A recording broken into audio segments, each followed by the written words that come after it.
Herzlich willkommen hier zurück auf dem Gear Reference Kanal. In der heutigen Folge gucken wir uns mal wieder ein paar Kampfschimmerbilder an, im Speziellen aus den 90ern, und gucken mal, was wir da für fremde Ausrüstung und vor allem Zeug von den Amerikanern finden.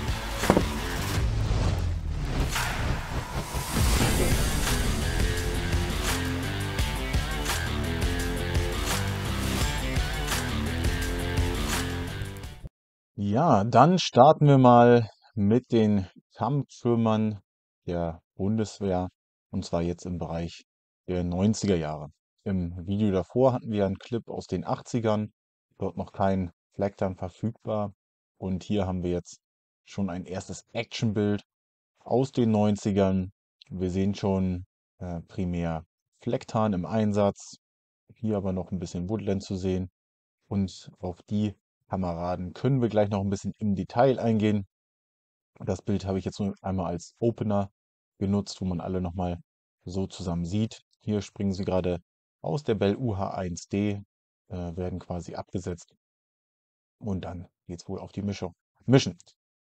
Die Bilder sind zum Teil abgedruckt im Buch Kampfschimmer der Bundesmarine von Wilhelm Probst, und zum anderen hier ähm, aus dem Soldiers Raids Magazin von November 1995. Die scheinen auch mehr oder weniger vom zum Teil gleichen Fotografen gemacht worden zu sein, beziehungsweise bereitgestellt worden zu sein. Äh, aber jedenfalls fangen wir jetzt erstmal an mit den Fotos, die im Raids Magazin abgedruckt sind. Da habe ich ein paar von rausgesucht, wo man besonders viel erkennt. Und deswegen gucken wir uns die jetzt mal genauer an. Ja, wir haben das Titelbild. Hier ist auch das einzige Foto von dem Kameraden schön im Detail zu sehen. Ja, die SD MP5, natürlich viel im Einsatz bei den Kampfschimmern. On top.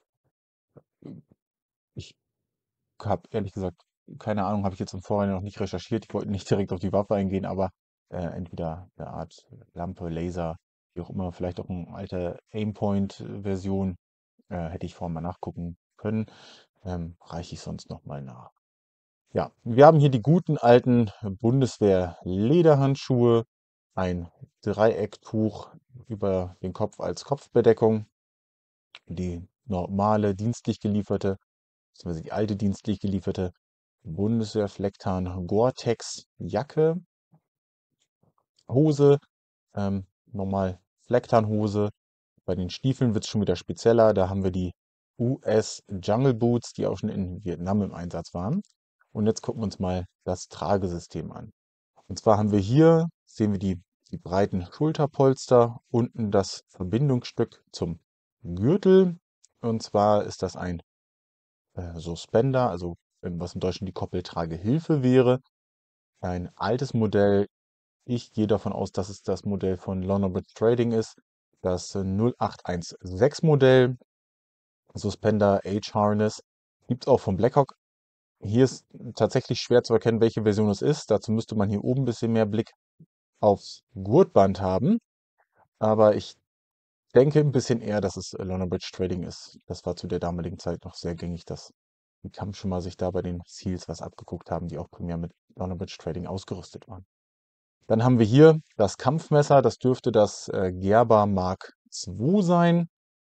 Auch später das erste Kampfmesser beim KSK. Hier der Griff abgetarnt. Ich weiß nicht, ob es die schwarze Version ist oder noch die ältere, die graue. Aufgrund der Pfeile, die hier dabei ist, tippe ich aber eher, dass es schon den schwarzen Griff hat. Hier ist müsste das britische Racal Funkgerät sein mit Handset. Haben wir auch immer schon mal bei den Kampfschimmern gesehen. Auch mit einem Headset dabei, auch in den 80er Jahren schon.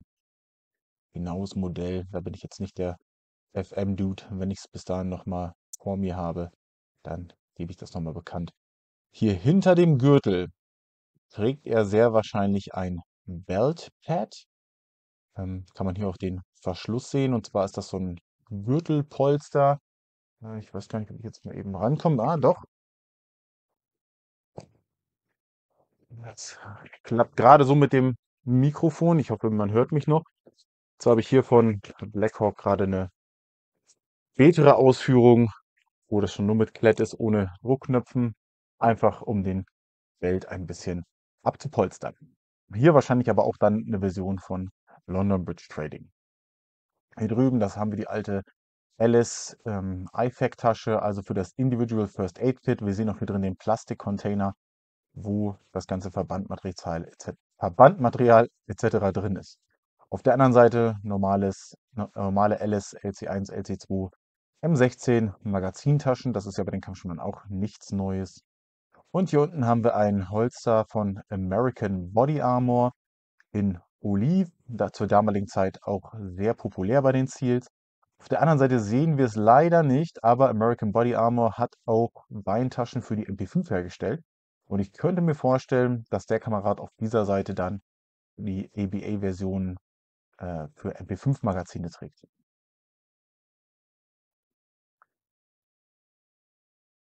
Dann haben wir hier ein schönes Bild im Kajak.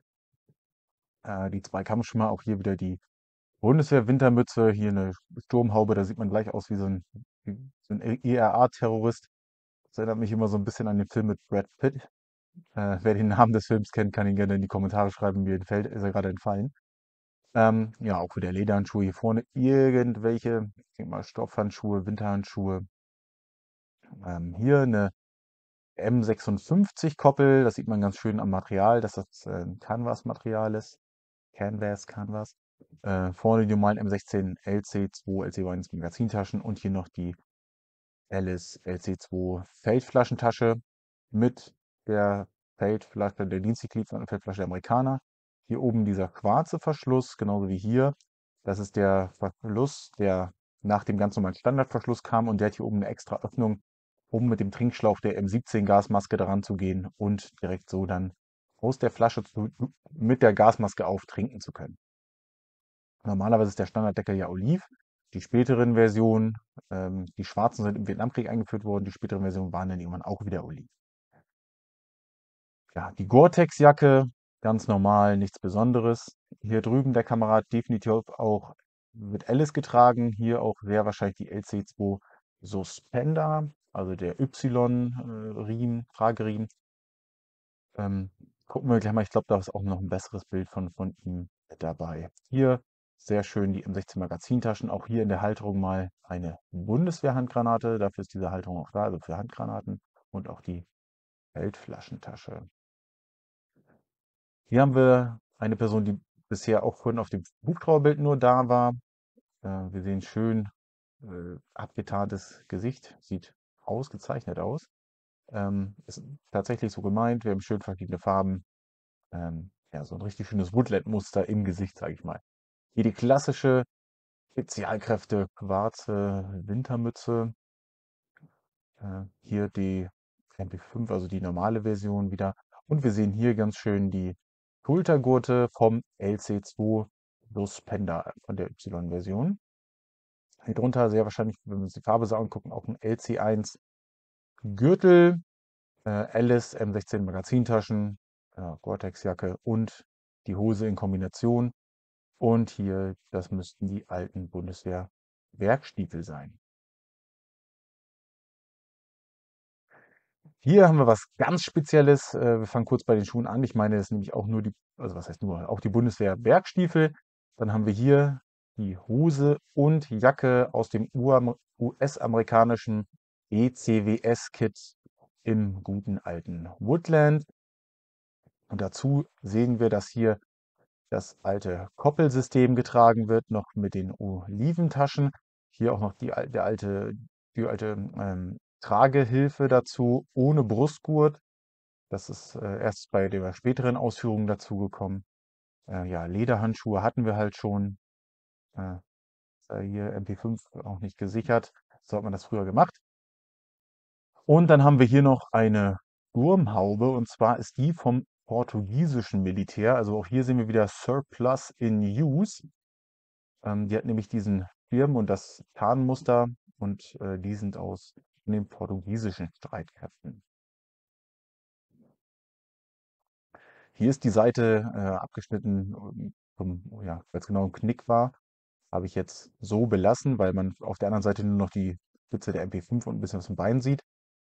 Wir fangen mal oben an. Hier der Rucksack. Da habe ich schon hin und her überlegt, was das sein könnte. Gerade auch hier noch mit der Aufnahme. Hier wird wieder ein Rucksack genutzt, um das Milan-Abschussgerät zu transportieren. In dem Clip, den wir davor hatten über die Kampfschwimmer, da haben die ja den alten Bundeswehr-Fernspielrucksack bzw. die Kraxe davon genutzt.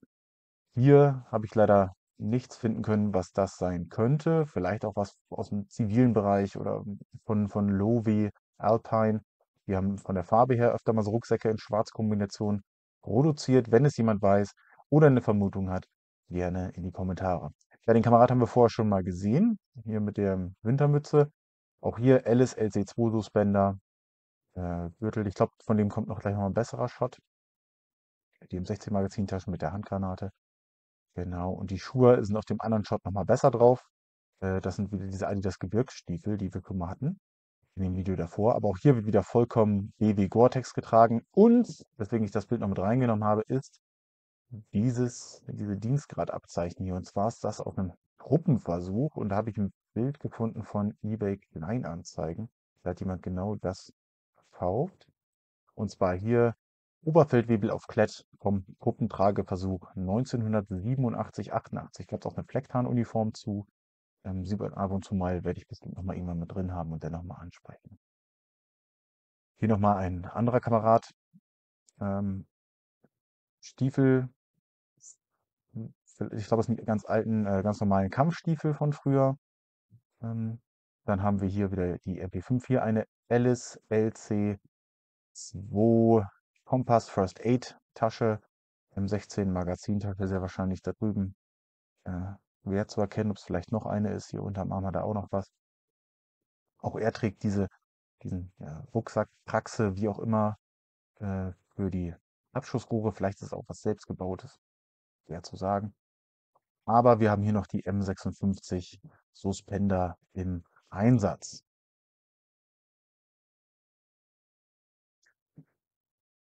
Dann hier mit dem Maschinengewehr, was wir beim KSK und den Kampfschimmern immer mal wieder im Einsatz sehen, ähm, die 8. Hier in der Version mit Gurt und einem langen Rohr, der Nachtsichtaufsatz auf dem ZF. Ja, hier die Turmhaube auch wieder komplett in BB Gore-Tex. Hier diese Tasche, die so ein bisschen abgeranzt ist, könnte vielleicht eine Tasche aus dem M56-System sein, also auch eine Canvas-Tasche, die schon ein bisschen unter den Witterungseinflüssen gelitten hat. Nur eine Vermutung aber. Hier LC2 Gürtel, hier drüben auch sehr wahrscheinlich wieder eine Alice Magazintasche fürs M16, weil hier drüben auch schon wieder die Handgranate rausguckt. Und hier noch die gute alte 762 Platzmunition aus Kunststoff. Absolute Hölle, die Dinger. Die normalen Bundeswehr-Lederhandschuhe.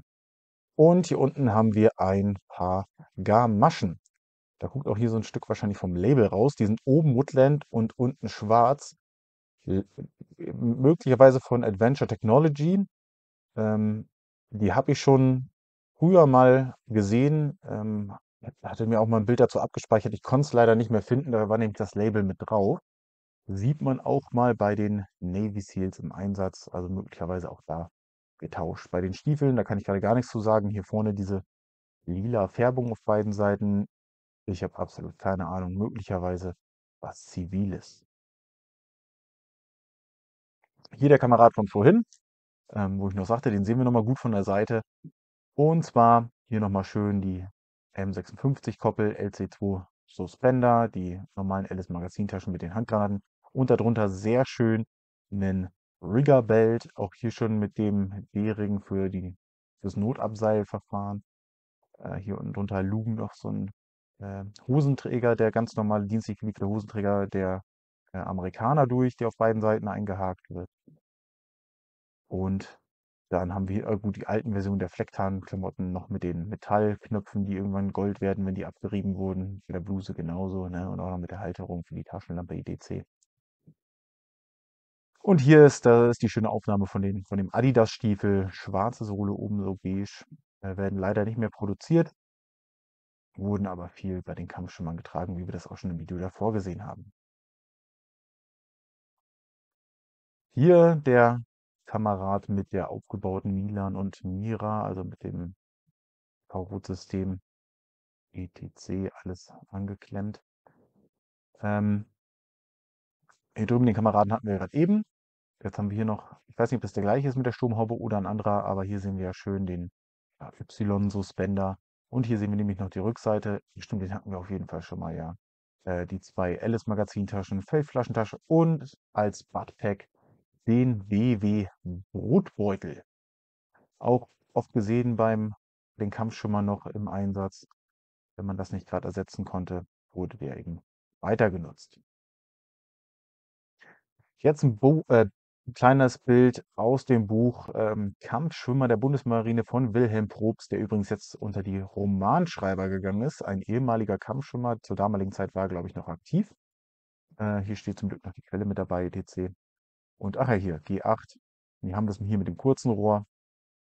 Und zwar, was haben wir hier Spezielles? Also wir gehen erstmal auf die Köpfe ein. Hier so ein, alles zum Bandana, mehr oder weniger gebunden. Hier so ein Woodland-Tuch und die beiden haben den alten Netzschal, auch sehr beliebt. Ja, normal G3. Das sind sehr wahrscheinlich irgendwelche zivilen Tauchhandschuhe oder so, habe ich noch nie gesehen. Sieht aber sehr spannend aus. Hier das G8 auch mit dem Frontgriff. Aber hier sehen wir, dass alle ein Weltkit tragen und ich gehe davon aus, dass alle das gleiche Modell tragen. Und zwar ist das Modell von Arktis aus Großbritannien. Das sehen wir hier auch ganz schön an den Magazintaschen. Haben wir gleich noch ein Bild, wo wir sehen, dass die wohl sehr beliebt waren. Wurde auch dann für den deutschen Markt irgendwann im Flecktarn produziert und auch in super geringer Stückzahl im äh, 3FT Tropentarn. Super schwer zu kriegen, habe ich einen Teil von. Mir fehlt auf jeden Fall die Tragehilfe etc. und vielleicht noch eine Mehrzwecktasche. Aber da irgendwann habe ich vielleicht noch mal Glück. So, hier ist nämlich noch ein Bild aus dem gleichen Buch. Ähm, Stabile Kombination. Auf jeden Fall hier schön die Bundeswehr Gore-Tex-Jacke. Hier eine Woodland Sommer BDU. Und hier sehen wir auch wieder das Arktis-System, Arktis PLCE. Das kann man auch ganz gut am Rückenteil erkennen. Auch hier an den Magazintaschen. Da haben nämlich super gut die G3-Magazine reingepasst. Gab es als Einzelmagazintasche oder Doppelmagazintasche. Hier drüben ebenfalls das Set von Arktis, sehr wahrscheinlich oliv gewesen und angesprüht. Machen wir mal schnell bei den Kameraden weiter. Auch hier Woodland ECWS-System, G8 wieder dabei. Der Kamerad hier vorne, wo man so zwischendurch gucken kann, auch Woodland ECWS und der trägt die Olive-Version vom Arktis PLCE-Kit.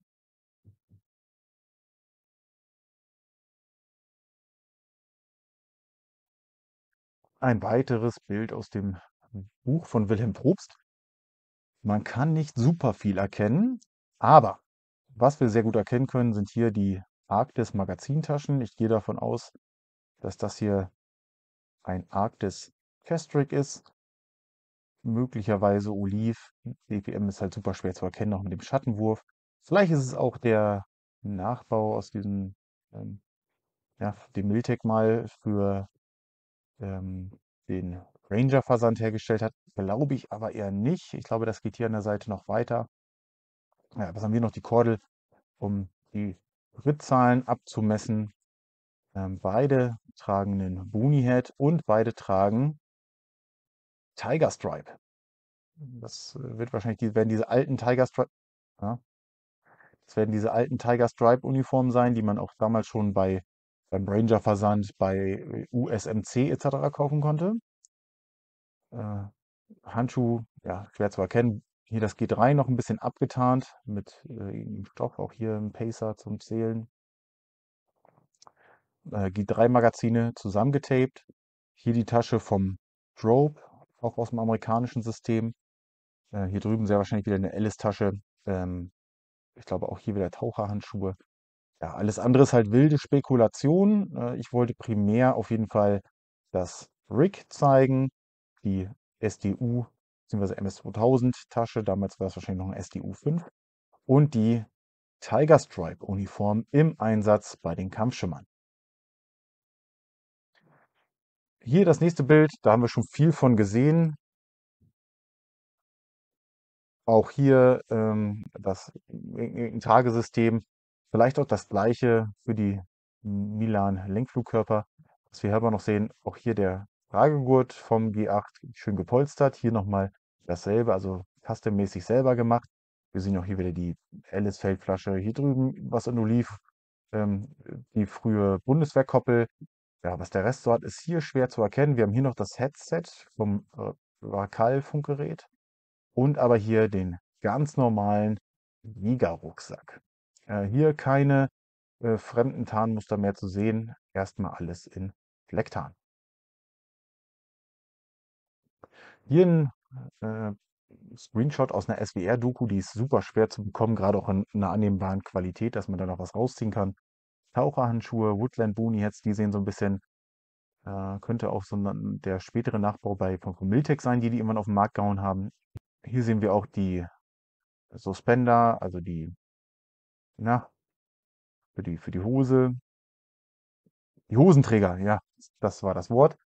Hier die Schwimmweste der Amerikaner, äh, auch denke ich mal bei einer gemeinsamen Sache irgendwie getauscht oder so, wurde seit dem Vietnamkrieg benutzt, hat also auch nochmal, hier sieht man auf einem ganz paar Kampfschwimmerfotos, dass die das auch noch irgendwie mit benutzt haben. Hier noch die alte Version vom G36 und ja, hier eine Tasche, Ledertasche vom Leatherman Tool. Und das hier unten dürfte sehr wahrscheinlich auch wieder ein Arktis PLCE sein. Und noch ganz spannend, dass die amerikanischen BDUs hier mit der Deutschlandflagge ausgestattet war. Das hat in den 80er Jahren bei dem Clip noch keine Sau interessiert, auf jeden Fall. Hier aber jetzt mit Hoheitsabzeichen, auch ganz spannend.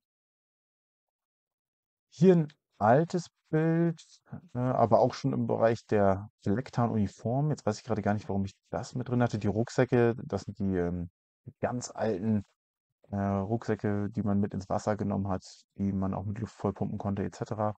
Man sehen hier noch ein bisschen ähm, US-Ausrüstung am Gürtel, aber ach so, hier aufgerollt, sehr wahrscheinlich diese portugiesische Sturmhaube und hier dann als Mütze genutzt.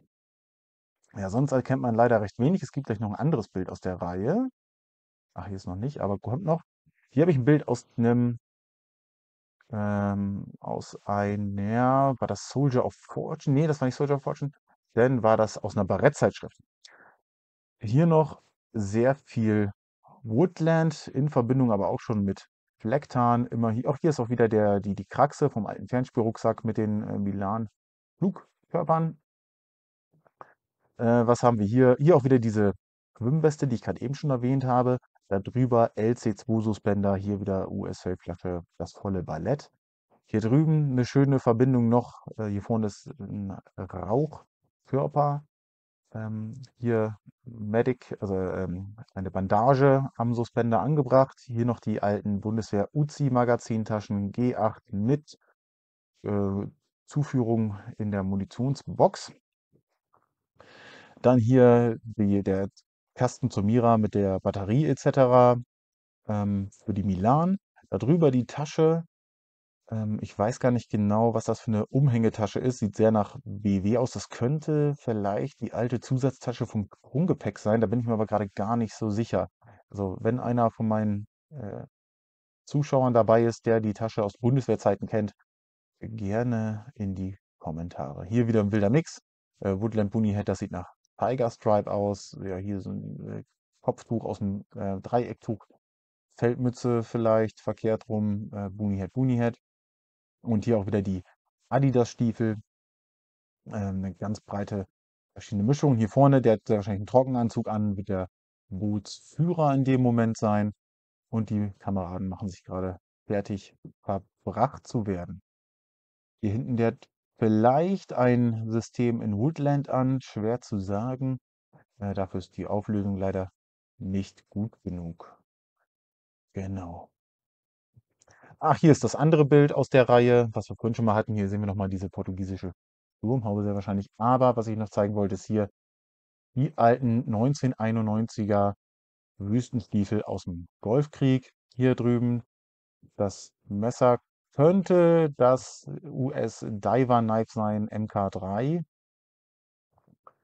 Ein bisschen schwer zu erkennen, aber das wollte ich nochmal mit reinnehmen. Ja, hier nochmal ein Kamerad in Woodland, vielleicht sogar ein Amerikaner, der für den Austausch da ist. Und hier sind die Kameraden dabei, sich was zu essen zu machen. Hier wird schon das EPA vernascht. Genau, auch hier wieder ein bisschen Alice-Ausstattung, Magazintaschen, etc.